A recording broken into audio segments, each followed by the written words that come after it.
You know, the journey to Star Wars Episode 9, The Rise of Skywalker, has been freaking ridiculous, especially some of these latest bits where apparently Burger King in Germany spoiled the entire film. I mean, I don't know what timeline we're in, but this is so absurd. I think that the simulation theory has to be correct. We do it for the fans. What's up, everybody? It's Josh. Happy Star Wars Sunday to you if you are watching this on Sunday, and if you're not, no big deal, but you should know we drop dope Star Wars videos every single Sunday. And this being the Sunday before The Rise of Skywalker comes out, I wanted to sort of do a special video, just talk about the journey leading up to this movie, how ridiculous it has been, where I'm at now with the film, and give you guys a big old Gray Order update. I know a lot of people are like, hey, what's going on with the Gray Order? Have you been doing anything with that? And we definitely have, and I want to talk to you about that as well. But first, we've got to talk about Burger King spoiling The Rise of Skywalker. Now, when this first popped up a couple of days ago, it was one of the most bizarre things that has happened on the internet and with just what I do with YouTube in a long time. There was this commercial that popped up on Reddit. It was from a Burger King in Germany, and it was offering free Whoppers if you would go in and spoil Star Wars. I'm being 1000% serious. In fact, they brought Star Wars fans to a special Burger King where everything inside of it, and I'm showing you footage right now, everything inside of it was spoilers for Star Wars Episode 9, The Rise of Skywalker. Instead of having like a #1 for the value meal, it had like the main bad guy turns to the light. And when this first came out online, people were obviously hyper confused. One of the first conspiracy theory things that happened after this was people saying, well, hey, this has to be something Disney approved. Therefore, the leaks, which when I say the leaks, I refer to sort of the Jedi Pax's Jason Ward leaks. That's really kind of where all of this comes from.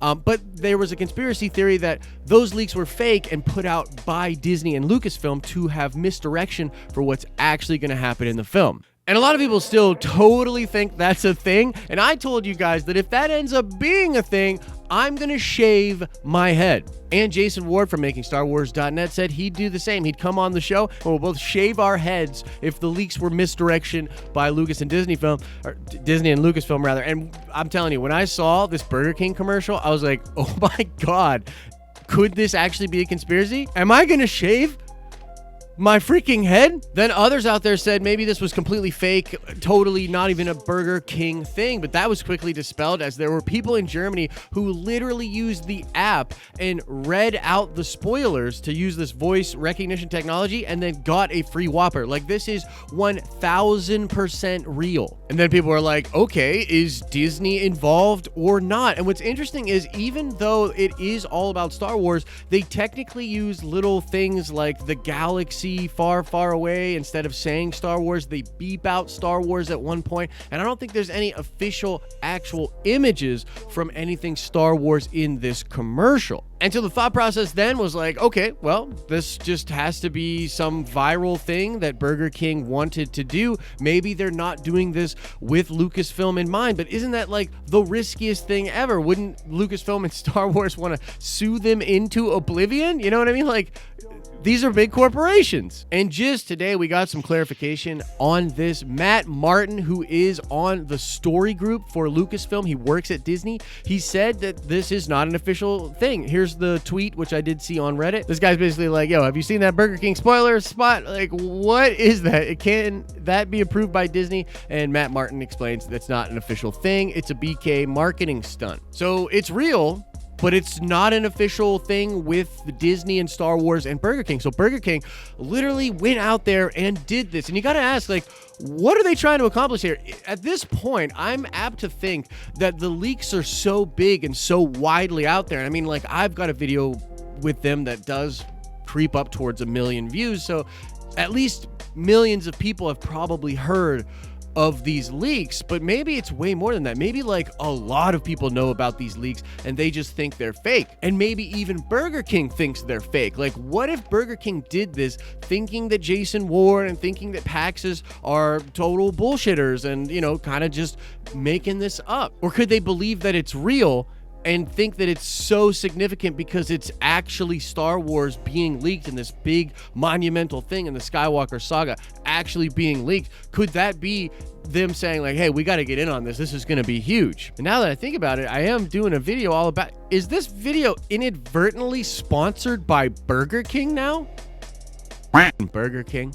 So that happened, and like that's obviously one of the weirdest things that has ever happened. But really, guys, and I definitely want to know what you think about that. So let me know your thoughts about the Burger King thing in the comments. But like, we are at this place now where things have been so bizarre, and the whole ride up to the Rise of Skywalker has been so ridiculous and so vastly different than what it was leading up to The Force Awakens or leading up to The Last Jedi or leading up to any Star Wars film ever. And it's just, I wanted to sort of address this and talk about this because I know right now, man, so many people have so many feelings. It's you know, it's like I look at what's happening with these different stars and JJ, and they're talking about the film, and it's like they're trying to just have a normal press tour. Like they're trying really hard just to do the press tour for The Rise of Skywalker, but all of the little things that they say that just can be fed into this fan war and this crazy state where we're at as Star Wars fans in a community,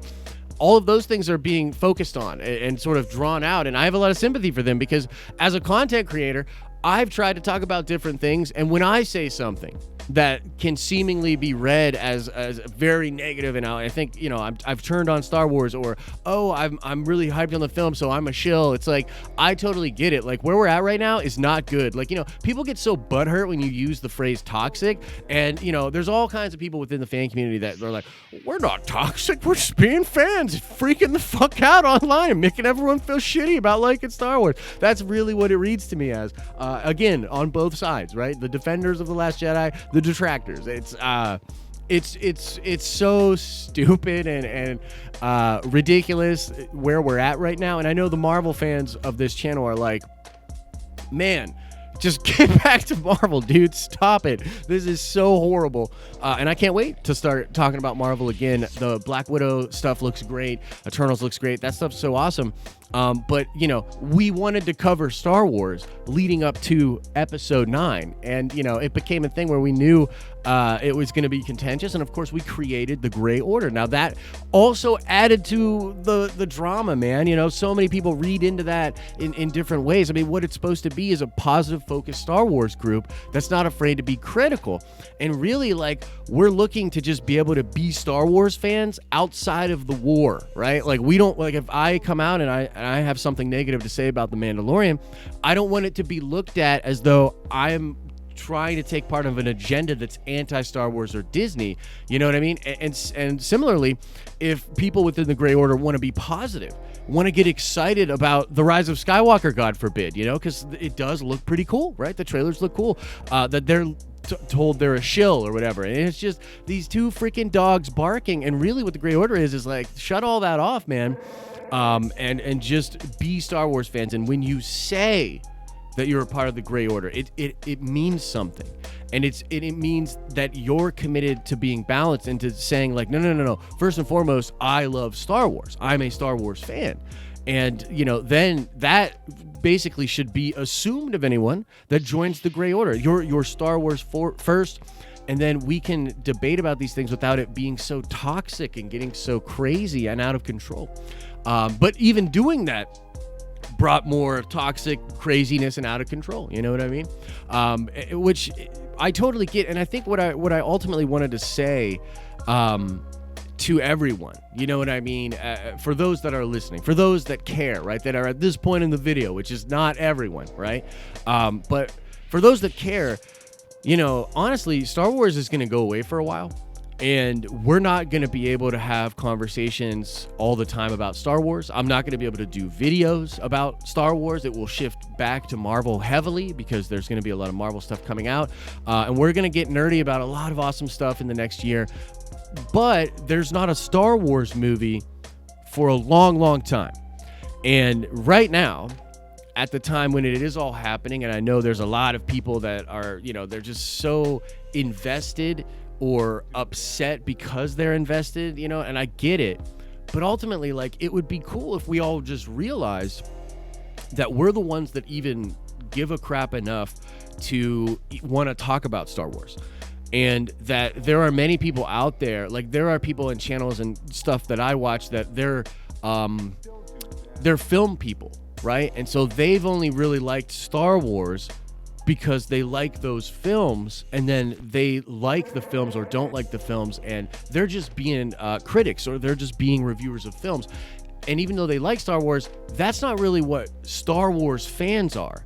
You know what I mean? Like, a lot of people make fun of Star Wars fans because really what it became was whatever your entry point in for Star Wars was, you loved it so much that you just loved the thing, the universe, the characters, the story, more than any one piece of media.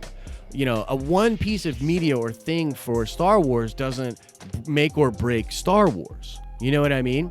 And ultimately, even if, like, for instance, I really don't like Solo, there are people out there that really don't like The Last Jedi, and I know it's all about The Last Jedi. It's all about what that did to the fan base, and I acknowledge that the decisions made there were not good for the health of the fan base, right? They were not.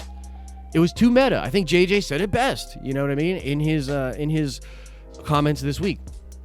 But ultimately, we're still the fans. Like, we should remember that we are still the fans that care so much about this thing that other people outside of it literally make fun of us.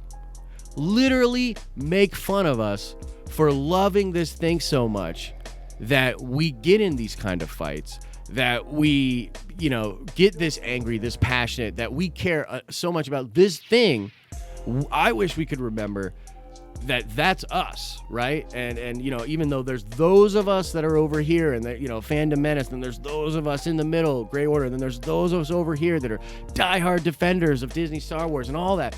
I just wish we could remember that we're all just Star Wars fans, and that would be cool. But I also acknowledge, man, that this press tour, and leading into this film, has been so much weirder and different than anything that came before.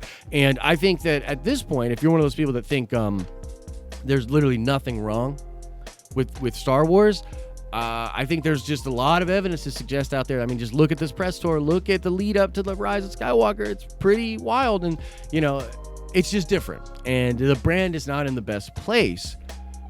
But this movie could still come out and be amazing, and I think that would really help the brand. And also, either way, after this, we look forward. And so I wish we could sort of take more of a perspective and understand that right now we're talking Star Wars and this is awesome. And even if we're mad, we're still talking Star Wars. The Mando's great. All this stuff's happening. We should be grateful for this. And also, moving forward, we do need to be better. Like, as a fan base, we need to get our crap together and be better. And what we're doing with the Grey Order is an effort to do that, to inject that into the fandom. You know what I mean? You like it, you hate it, you chastise it, whatever. That's what we're trying to do. And ultimately, all Star Wars fans need to take a hard look in the mirror. And when this is all said and done, we need to try to be better. Like, no matter what. If you're a Phantom Menace person, we need to try to be better. If you're a Grey Order person, we need to try to be better. If you're a stout Disney supporter, we need to try to be better. So thanks for coming to my TED Talk. But seriously, let me know your thoughts about the whole Burger King situation, this whole ride towards the Rise of Skywalker, and where you think we're at as a Star Wars fan base. If you're curious about the Grey Order, hit us up. Go to the Grey Order Discord. A lot of great discussion going on over there, and we've got some incredible things planned. Trust me, I've been working hard behind the scenes to have some incredible stuff for the Grey Order to be focused on and to be doing into next year, and looking forward at the future of Star Wars. As I always say, I hope you're having an awesome and a nerdy day, and I'll see you in the next video.